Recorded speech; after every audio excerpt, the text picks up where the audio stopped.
Na abordagem sobre diabetes, hoje vamos estar falando de um tema muito importante.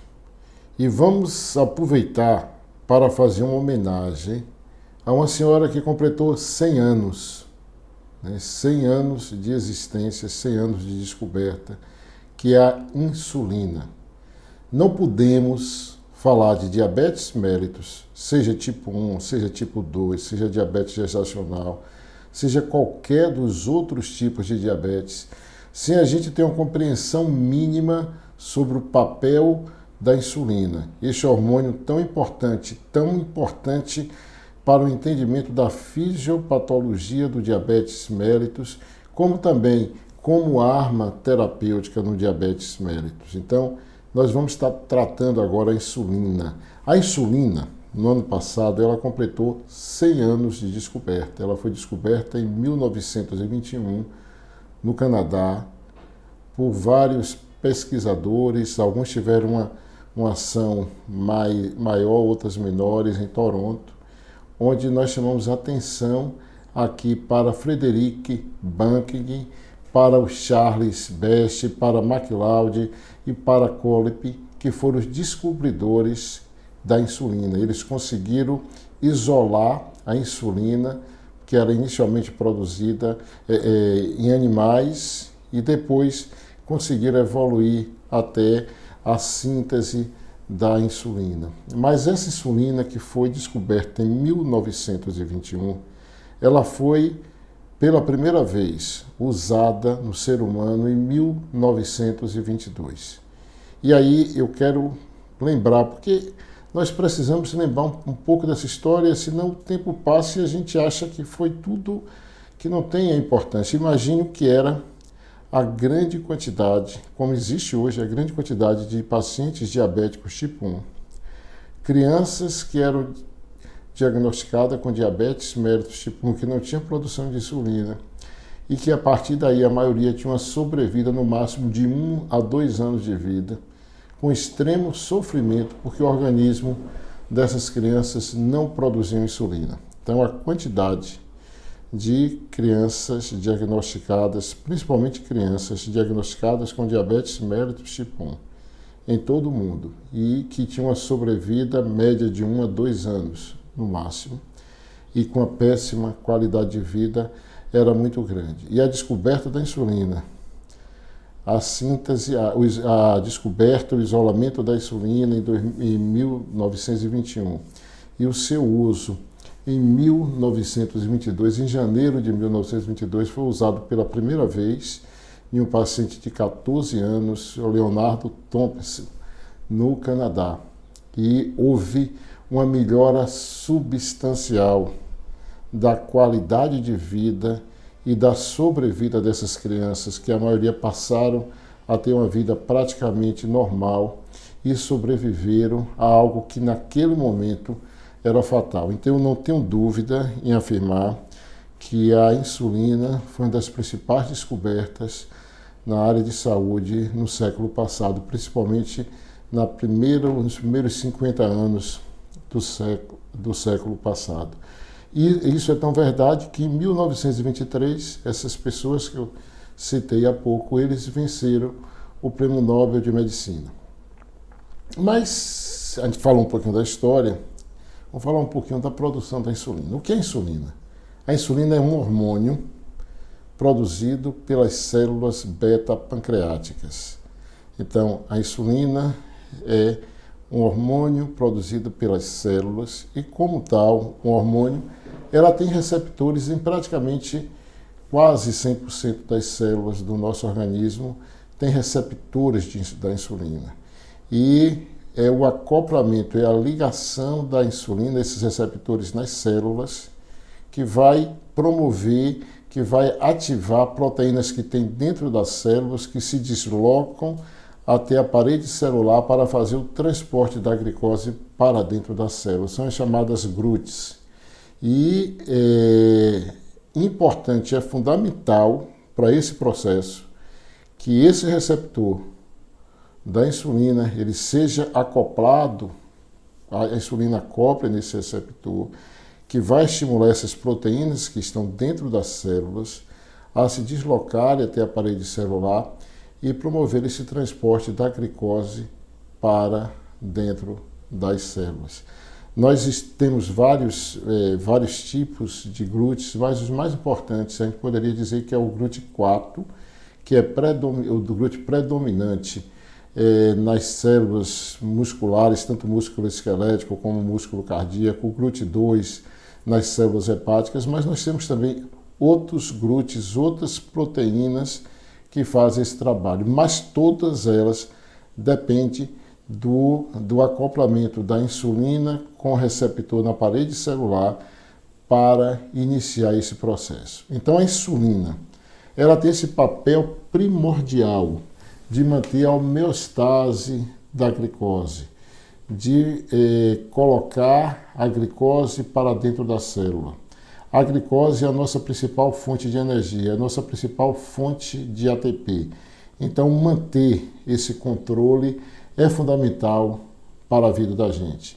Então, o papel primordial da insulina é facilitar, coordenar, fazer esse transporte da glicose para dentro das células. Mas ela tem outros papéis também muito importantes que às vezes passam despercebidos. A insulina tem um papel muito importante a nível de fígado. O fígado é um órgão que também tem um papel muito importante no controle da glicemia. Então, a insulina, ela vai diminuir a produção de glicose pelo fígado, ou seja, vai diminuir o débito hepático de glicose, vai diminuir a produção de glicose pelo fígado, consequentemente, vai diminuir que o fígado fique aumentando a quantidade de glicose no nosso sangue. Por quê? Porque o fígado ele tem um papel, principalmente, um papel de armazenar a glicose na forma de glicogênio. E o organismo faz isso para que a gente esteja protegido das quedas de glicose, da hipoglicemia. Imagine, de repente você passa 24, 36, 48 horas sem se alimentar. Já imaginou se você não tivesse uma reserva dessa glicose para que ela não caísse muito? Você iria a óbito. O fígado tem esse papel. O fígado é um órgão que ele armazena muita glicose na forma de glicogênio. E a insulina, ela tem um papel de inibir o fígado, de quebrar esse glicogênio que está armazenado nas células hepáticas, nas células do fígado, em glicose. Então, nas células hepáticas, no fígado, a glicose diminui, a insulina diminui a glicogenólise, ou seja, ela diminui a produção de glicose pelo fígado através da quebra de glicogênio. Ainda no fígado, a insulina também diminui a produção de novas moléculas de glicose pelo fígado, porque o fígado também tem um papel de pegar as outras fontes de alimentos, as gorduras, as proteínas, e produzir glicose para que a gente possa utilizar como energia. A insulina também vai diminuir essa gliconeogênese, ou seja, a produção de glicose pelo fígado através de outras fontes. E a insulina, ela também vai aumentar a reserva, a produção de glicogênio pelo fígado. Ou seja, se com tudo isso está sobrando glicose, a insulina vai lá e diz ao fígado, oh, não perca essa glicose não, porque a glicose é muito importante para a gente. Então, você vai armazenar essa glicose na forma de glicogênio hepático, que é essa reserva que eu falei há pouco para vocês. A nível da musculatura esquelética, musculatura cardíaca, a insulina também, ela tem um papel importante de colocar a glicose para dentro das células e ela também armazena a glicose que está em excesso nas células musculares também na forma de glicogênio. No tecido adiposo, no tecido gorduroso, a insulina também promove a entrada da glicose dentro das células gordurosas, dentro dos adipócitos, e faz com que essa glicose seja armazenada na forma de ácidos graxos, ou seja, a insulina ela tem um papel de ajudar na produção de tecido adiposo. Então, a insulina é lipogênica, ela aumenta a quantidade de tecido gorduroso no nosso organismo. Isso é muito importante para a gente entender essa complexidade da ação da insulina em nosso organismo. Não dá para falar de diabetes mellitus, seja qual for o tipo de diabetes, seja o diabetes mellitus tipo 1, onde nós temos geralmente uma doença autoimune e que o nosso organismo, que o organismo deixa de produzir insulina, existe uma falta total de insulina, que geralmente acontece em crianças ou adultos jovens, não apenas, mas na grande maioria de crianças, adultos jovens. Nós temos o diabetes tipo 2, onde inicialmente não existe falta de insulina, pelo contrário, existe uma resistência das células à ação da insulina. Então o pâncreas termina produzindo mais insulina. Então, em uma primeira fase do diabetes mellitus tipo 2, no pré-diabetes, na primeira fase do diabetes mellitus tipo 2, nós temos geralmente uma hiperinsulinemia, nós temos um excesso de insulina, porque o problema aí inicialmente vai estar na resistência que as células desenvolvem à ação da insulina, e é justamente nessa fase, é importante que você está ouvindo isso, que é diabético. É exatamente aí, nessa fase, que nós temos condição de alcançar a remissão, o estado de cura vigiada do diabetes, quando a gente consegue implementar as medidas adequadas, as mudanças do estilo de vida adequadas, as medidas adequadas nesse ponto. Então, não dá para falar de diabetes, compreender diabetes, sem compreender um pouco de insulina, falar um pouco sobre insulina, seja você como paciente, seja como médico. Mas o nosso foco tem sido falar sempre sobre diabetes mellitus tipo 2. E a gente fala do diabetes mellitus tipo 1, que alguns chamavam de diabetes mellitus insulino dependente, que depende sempre da insulina, porque existe uma doença autoimune que as células beta-pancreáticas foram destruídas. Então, no diabetes mellitus tipo 1, é ponto pacífico. É necessário o uso de insulina, porque o organismo não produz insulina. No diabetes mellitus tipo 2, não. Em uma fase inicial, muito provavelmente não vai precisar de insulina, porque tem até insulina em excesso. Em uma fase inicial, você pode conseguir, inclusive, a remissão do diabetes se tiver atuação adequada e você aderir adequadamente às medidas. Porém, o diabetes mellitus tipo 2 ele evolui e chega um momento também onde existe uma falência das células beta-pancreáticas em produzir insulina, que ela produziu tanta insulina já que entra no período de falência e pode ser necessário, e muitas vezes é necessário na evolução do paciente portador de diabetes mellitus tipo 2, também o uso de insulina. Aí vem uma pergunta que precisa ficar muito claro. A insulina pode ser usada no diabetes mellitus tipo 2? Sim, pode, quando for necessário. Na evolução da fisiopatologia do diabetes mellitus tipo 2, pode ter determinado época, determinado momento em que vai ser necessário, sim, o uso da insulina. E quando é frente a um paciente com diabetes mellitus tipo 2, que a gente diz, olha, esse paciente muito provavelmente vai precisar de usar insulina. É evidente que tem muitas variáveis, mas nós observamos a necessidade de usar insulina no paciente portador de diabetes mellitus tipo 2, mais comumente em 3 situações. Quando a gente faz um diagnóstico de diabetes e que essa glicemia de jejum está muito alta, que a hemoglobina glicada está acima de 10, então a gente considera muito essa possibilidade de se usar a insulina. Segundo, é aquele paciente que já tem um diagnóstico de diabetes mellitus tipo 2 há muito tempo e que ele já aderiu às mudanças de estilo de vida, ou seja, ele já pratica as mudanças de estilo de vida. Ele está usando já 2 ou 3 antidiabéticos orais, ou seja, 2 a 3 drogas orais para o controle do diabetes e que mesmo assim está fora das metas, que mesmo assim estão com a hemoglobina glicada elevada.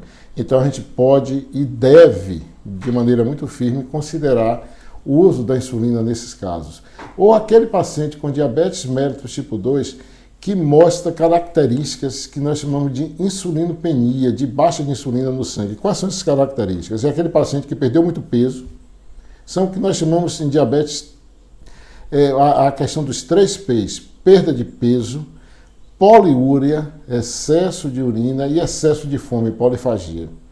Então, se a gente está frente a um paciente portador de diabetes mellitus tipo 2, que já teve as mudanças do estilo de vida, que já está em uso de 2 ou 3 antidiabéticos orais, que se apresenta com uma perda importante de peso, que se apresenta com uma poliúria, sede muito forte, polifagia, que é fome muito intensa. Então, é um candidato também a usar a insulina neste caso. Então, veja que são situações em que a gente... são situações em que podemos e devemos até usar a insulina no paciente com diabetes mellitus tipo 2. Mas ao longo da caminhada de muitos anos como médico, que lida com paciente diabético ou paciente com diabetes com complicações cardiovasculares, com outras complicações vasculares, o que a gente considera como as principais dificuldades no uso da insulina? Primeiro, é um preconceito que as pessoas muitas vezes têm, e aí eu estou falando particularmente do paciente com diabetes mellitus tipo 2, é considerar, olha, já falhou tudo, agora só tem insulina, e não é esse o sentimento. A insulina é uma opção terapêutica real que pode ser necessária em um determinado momento, pode ser necessária devido à evolução da doença. Segunda questão, geralmente um custo mais elevado. No sistema de saúde, às vezes, não tem a disponibilidade dos melhores tipos, então às vezes você tem um custo elevado. Você precisa de uma maior dedicação da equipe de profissionais de saúde para esclarecer o paciente, esclarecer os familiares do paciente, conversar, porque muitas são as dúvidas. Quando você chega para um paciente diabético tipo 2, que ele já vem uma evolução e que você chega para ele que conversa a necessidade dele passar a usar a insulina, é necessário uma maior dedicação, é necessário que você explique melhor a ele. É necessário que a equipe profissional seja melhor treinada em relação à abordagem desses pacientes. E o risco de hipoglicemia. Esse, objetivamente, é a maior preocupação que nós temos. O risco do paciente desenvolver hipoglicemia. Então, nós precisamos ficar atento para combater essa hipoglicemia. De que maneira você vai combater a hipoglicemia? Você estabelecendo muito claro qual é o seu alvo, qual é a sua meta. E isso é uma coisa individualizada. Uma situação é um paciente de 90 anos com várias comorbidades e o outro é um paciente de 50 anos, de 60 anos, sem tantas comorbidades. Qual é a meta? São metas diferentes. São alvos de glicemia, alvos de hemoglobina glicada diferentes. Se você considera essas metas individualizadas, você vai ter menos chance de desenvolver hipoglicemia. Ficar atento às medicações, às drogas, às medicações antidiabéticas orais que você está usando associada com a insulina, porque tem algumas que você precisa reduzir a dose ou até substituir algumas dessas antidiabéticos orais, porque você corre o risco de aumentar, com algumas classes dessas drogas, aumentar muito o risco de desenvolver hipoglicemia. E em função da hipoglicemia, a gente se preocupa muito, principalmente quando é idoso, com a possibilidade de queda. Mas vamos imaginar que você chegou a essa... A gente falou sobre tudo isso aqui, mas a gente chegou a uma conclusão que o paciente diabético mellitus tipo 2, esse paciente que está aqui na sua frente, você que é diabético, está com seu médico, com sua equipe de profissionais, chegou à conclusão que precisa usar insulina. E aí, como é? É qualquer insulina ou não? Quais são os tipos de insulina que a gente tem? Qual a disponibilidade? Primeiro, podemos dividir em dois grandes grupos, a insulina humana e a insulina sintética. Hoje, as mais novas são sintéticas e, quando possível, a gente pode usar a humana, mas, quando possível, a sintética dá maior opções para a gente usar. E a gente deve levar muito em consideração a duração de ação da insulina. Nós podemos dividir hoje as insulinas de ação ultra rápida e a insulina de ação rápida, que normalmente são usados para fazer aqueles controles da glicemia logo após as refeições. Geralmente, esse já é um paciente que vem acompanhado, que deve ser acompanhado na maioria das vezes por um endocrinologista, onde vai estar associando ao uso da insulina basal a insulina de ação ultra rápida ou rápida, que tem o objetivo de evitar os picos de glicose, os picos de hiperglicemia após a alimentação. Aí nós temos as insulinas de ação intermediária, de ação longa, de ação ultralonga e as insulinas associadas aos análogos do GLP-1.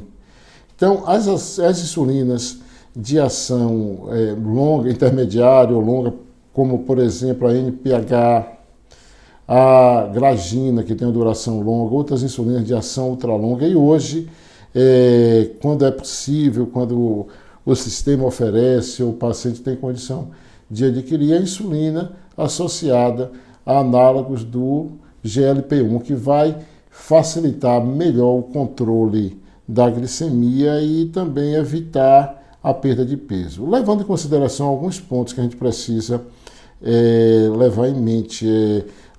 Os pacientes diabéticos em uso de insulina, que começam a desenvolver uma disfunção renal, uma insuficiência renal, geralmente a gente precisa ajustar a dose da insulina, muito provavelmente diminuir a dose da insulina para diminuir o risco de hipoglicemia. Você deve ter cuidado também naquele paciente diabético usando insulina, o cuidado de não omitir as refeições, nem retardar as refeições para evitar também hipoglicemia. Ter um acompanhamento de perto com o nutricionista em relação à atividade física para evitar também a hipoglicemia. Olha, essa senhora que completou 100 anos, ela teve e tem um papel muito importante na história do diabetes, e a gente pode dizer hoje, sem sombra de dúvida, que nesses 100 anos foram milhões de vidas salvas por essa senhora Insulina. Então a gente quer aproveitar para parabenizar e convidar a todos vocês que conheçam mais sobre diabetes, se inscrevam na nossa página, curtam os nossos vídeos, que a gente está procurando sempre levar informações juntamente com a experiência profissional de 30 anos.